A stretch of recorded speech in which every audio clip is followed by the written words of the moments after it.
Has anyone ever told you that there are no pure Chamorus left? That the real Chamorus died out a long time ago during Spanish colonization? That those who self-identify today as Chamorus are impure and not truly Chamorro because we are too mixed with Spanish, Filipino, and other foreign blood? That our language and culture are too mixed beyond recognition. Therefore, we need to somehow prove that we are not some so-called hybrid people, but Chamorro, the indigenous people of the Marianas, Pulan, and I'm here to tell you that these claims are derived from an insidious racial ideology that seeks to delegitimize Chamorros by imposing an impossible standard of racial and cultural purity.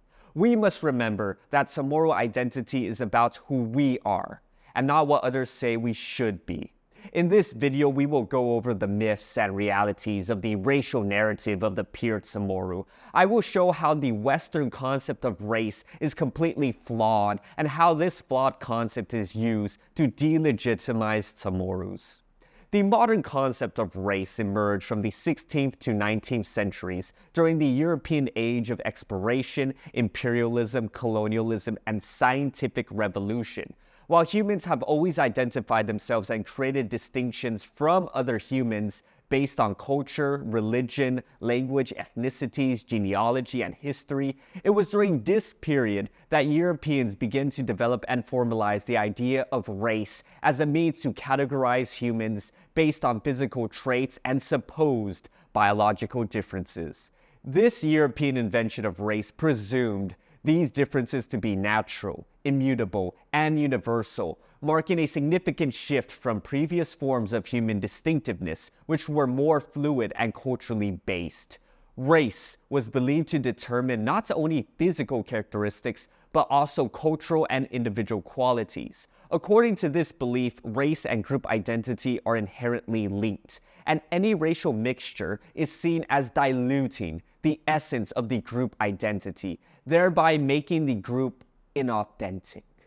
Consequently, racial or blood purity is considered essential for maintaining the authenticity of both the group and the individual. This idea that race determines your identity is a foreign concept brought by Western colonizers to the Marianas. The Spanish were the first to introduce such racial ideologies and practices to the Chamorro people through the Spanish hierarchical race-based caste system, which placed Europeans over indigenous people, light skin over dark skin, and mestizos over Chamorros. These concepts were completely foreign to Chamorros and their understanding of identity. Subsequent colonizers, including Americans, Germans, and Japanese, continued the racialization of the Chamorros. Employing this racial ideology, the colonizers created a narrative that the pre-colonial Chamorros were the symbolic representation of what current-day Chamorros will never be again, a pure and distinct collective race. Before colonization, Chamorros were considered purely and authentically Chamorro, with their laddie stones, proas, language, and pure, undiluted blood, all unique and easily identifiable as authentic Chamorro. However, when the Spanish arrived and colonized the Chamorro people, laddie stones were replaced with Spanish-style buildings, proas were destroyed, the language was supposedly corrupted by Spanish words, and most importantly, the Spanish genetically mixed with the native Chamorros, resulting in a mixed hybrid race. Chamorros were so supposedly mixed beyond recognition, rendering them no longer authentically Chamorro. This narrative of the inauthentic Chamorro became rooted in the late 1800s when the concept of the inauthentic mestizo Chamorro was firmly implanted within historical narratives and colonial imaginations. After generations of living under colonial rule within a race-based system, these racial ideas became normalized among Chamorros and persist to this day. This belief in racial and cultural purity explains why many people, including Chamorros, invoke the inauthentic Chamorro narrative, articulated in common sayings such as, "No more full-blooded Chamorros. Chamorros are a hybrid people. Real Chamorro culture doesn't exist," or "There are no pure Chamorros because they're all mixed." It explains why many Chamorus view their pre-colonial cultural past as the real Chamorro culture, while their current culture is seen as a mix of Spanish influence. Why many consider light skin more beautiful and desirable compared to dark skin, and why many Chamorros take pride in claiming Spanish and or European ancestry. This racial ideology also causes many Chamorros who are part white, part black, part Asian, or who don't even look like the stereotypical Chamorro to question whether they are Chamorro enough. After 300 years of being force-fed racialized narratives, many Chamorros still hold certain aspects of this racial ideology that date back to Spanish colonial rule of the Marianas. However, the whole concept of race has several serious issues. First, race lacks any scientific credibility. The scientific consensus is that race is a social construct and does not determine behaviors, culture, or identity. The biological differences that race purports to create distinctions are arbitrary and based on ascribed social meanings. Genetic studies have clearly shown that race has no genetic basis.